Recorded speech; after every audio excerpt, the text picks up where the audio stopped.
श्री वारा पुराण 70वां अध्याय। सतयुग, त्रेता और द्वापर आदि के गुण धर्म।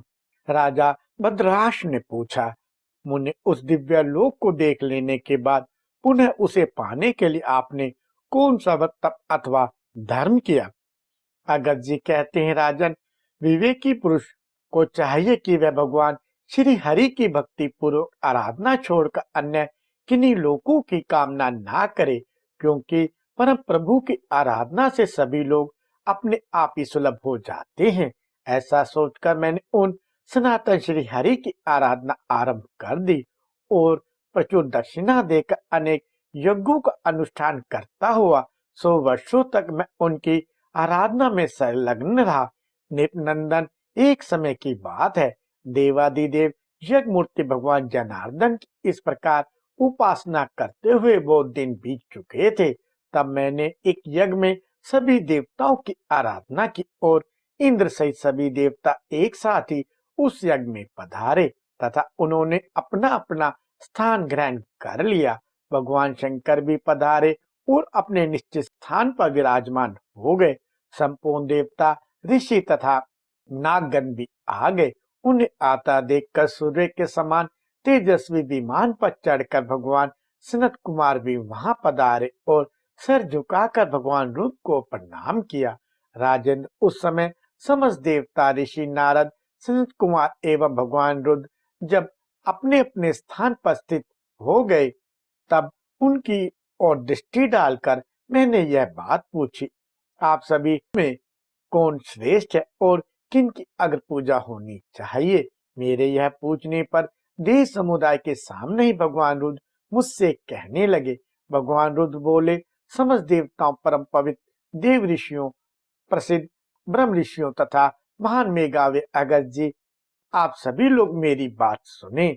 जिनकी यज्ञ द्वारा पूजा होती है, देवता सहित संपूर्ण संसार जिनसे उत्पन्न हुआ है तथा जिनमें लीन भी हो जाता है, वे भगवान जनार्दन ही सर्वश्रेष्ठ और सभी यज्ञों द्वारा वे ही आराधित होते हैं।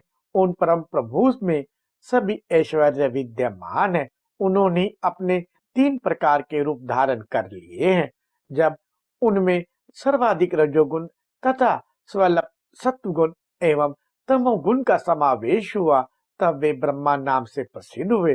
भगवान नारायण ने अपने नाभि कमल में इन ब्रह्मा की सृष्टि की है।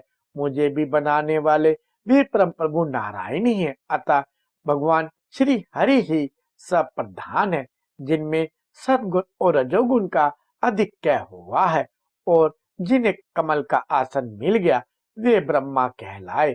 जो ब्रह्मा एवं चतुर्मुख कहलाते हैं, वे भी भगवान नारायण ही है।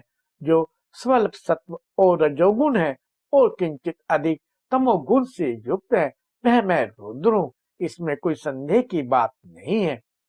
सत्व, रज और तम, ये 3 प्रकार के गुण कहे जाते हैं। सद्गुण के प्रभाव से प्राणी को मुक्ति सुलभ हो जाती है, क्योंकि सद्गुण भगवान नारायण का स्वरूप है। जब रज और सत्व का सम्मिश्रण होता है और रजोगुण की कुछ अधिकता होती है, तब सृष्टि का कार्य आरंभ होता है। यह ब्रह्मा जी का स्वाभाविक गुण है। यह बात संपूर्ण शास्त्रों में पढ़ी जाती है, जिसका वेदों में उल्लेख नहीं है। वह रोदकम मनुष्य के लिए कदापि हितकर नहीं है। उससे लोक तथा परलोक में भी मनुष्यों की दुर्गति ही होती है। सत्य का पालन करने से प्राणी जन्म मरण के बंधन से मुक्त हो जाता है। कारण सत्य भगवान नारायण का स्वरूप है। वे ही प्रभु यज्ञ का स्वरूप धारण कर लेते हैं। सत्ययुग में भगवान नारायण शुद्ध ध्यान आदि द्वारा सूक्ष्म रूप से सुपूजित होते हैं। त्रेता युग में वे यज्ञ रूप से तथा द्वापर युग में पंचरात विधि से की गई पूजा स्वीकार करते हैं और कलयुग में तमोगुणी मानव मेरे बनाए हुए अनेक रूप वाले मार्गों से मन में ईर्ष्या से उन परमात्मा श्री हरि की उपासना करते हैं। मुनिवर, उन भगवान नारायण से बढ़कर अन्य कोई देवता इस समय ना है, न अन्य किसी काल में होगा। जो विष्णु है वह इसमें ब्रह्मा है और जो ब्रह्मा है वही मैं ईश्वर हूँ। तीनों वेदों, यज्ञों और पंडित समाज में यही बात निर्णित है। द्विजर, हम तीनों में जो भेद की कल्पना करता है वह पापी एवं दुरात्मा है, उसकी दुर्गति होती है। अगर इस विषय में एक प्राचीन वृत्तांत कहता हूँ तुम उसे सुनो।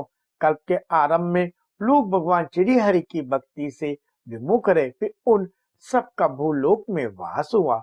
वहां उन्होंने भगवान विष्णु की आराधना की, फलस्वरूप उन्हें भूलोक का वास सुलभ हो गया। फिर उस लोक में रह के वे भगवान केशव की उपासना में तत्पर हो गए। इससे उन्हें स्वर्ग में स्थान मिल गया, जो क्रमशः संसार से मुक्त होकर वे परम धाम में पहुंच गए।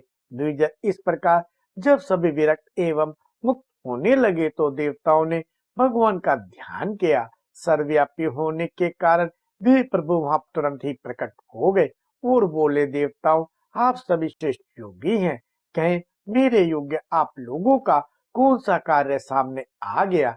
तब उन देवताओं ने परम प्रभु देवेश्वर श्री हरि को प्रणाम किया और कहा, भगवान आप हम लोगों के आराध्य देव हैं। इस समय सभी मानव मुक्ति पथ पर आरूढ़ हो गए हैं, अतः अब सृष्टि का क्रम सुचारू रूप से कैसे चलेगा, नरकों में किसका वास हो। देवताओं के ऐसा पूछने पर भगवान ने उनसे कहा, देवताओं सतयुग, त्रेता और द्वापर, इन तीनों युगों में जो बहुत मनुष्य मुझे प्राप्त कर लेंगे, पर कलयुग में बिरले लोग ही मुझे प्राप्त कर सकेंगे। कारण वेदों को छोड़कर या वेद विरोधी अन्य शास्त्रों द्वारा मेरा ज्ञान संभव नहीं है। मैं वेदों से विशेषकर ब्राह्मण समुदाय द्वारा ही ज्ञेय हूँ। विप्र, मैं ब्रह्मा और विष्णु ये तीन प्रधान देवता ही तीनों युग हैं। हम तीनों ही सत आदि, तीनों गुण, तीनों वेद, तीनों अग्नियां, तीनों लोक, तीनों संध्याएं, तीनों वन और तीनों स्वर्ण स्थान है। इस प्रकार तीन प्रकार के बंधन से यह जगत बंधा है। द्विजय, जो मुझे दूसरा नारायण या दूसरा ब्रह्म जानता है और ब्रह्मा को अपर रुद्र मानता है, उसकी समझ ठीक है, क्योंकि गुण एवं बल से हम तीनों एक हैं। इसमें भेद बुद्धि ही मोह है।